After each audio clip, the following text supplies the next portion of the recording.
Welcome to SV6 news.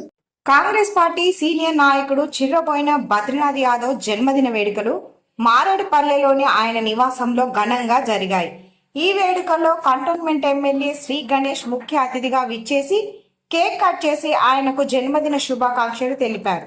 ఈ సందర్భంగా గణేష్ మాట్లాడుతూ బద్రీనాథ్ స్నేహభావంతో మంచి హృదయం ఉన్న వ్యక్తి అని, పేదల పట్ల ప్రేమభావంతో ఉంటాడని బద్రీనాథ్ను శ్రీ గణేష్ కొనియాడారు. ఈ కార్యక్రమంలో బద్రీనాథ్ అనుచరులు, మిత్రులు, శ్రేయోభిలాషులు విచ్చేసి కేక్ కట్ చేసి శాలువాలు కప్పి సత్కరించారు. దీంతో ఆ ప్రాంతమంతా సందడిగా మారింది. ఈ కార్యక్రమంలో కాంగ్రెస్ కమిటీ ప్రధాన కార్యదర్శి బొల్లి కిషన్, కంటోన్మెంట్ నియోజకవర్గ కాంగ్రెస్ పార్టీ సీనియర్ నాయకులు డిబి దేవేందర్, శాంసన్ రాజు, గౌరీశంకర్, నందికంటి రవి, బాబన్న, సంతోష్ యాదవ్, నాగినేని సరిత, సీనియర్ కాంగ్రెస్ నాయకులు పాల్గొని బద్రీనాథ్కు అభినందనలు తెలిపారు.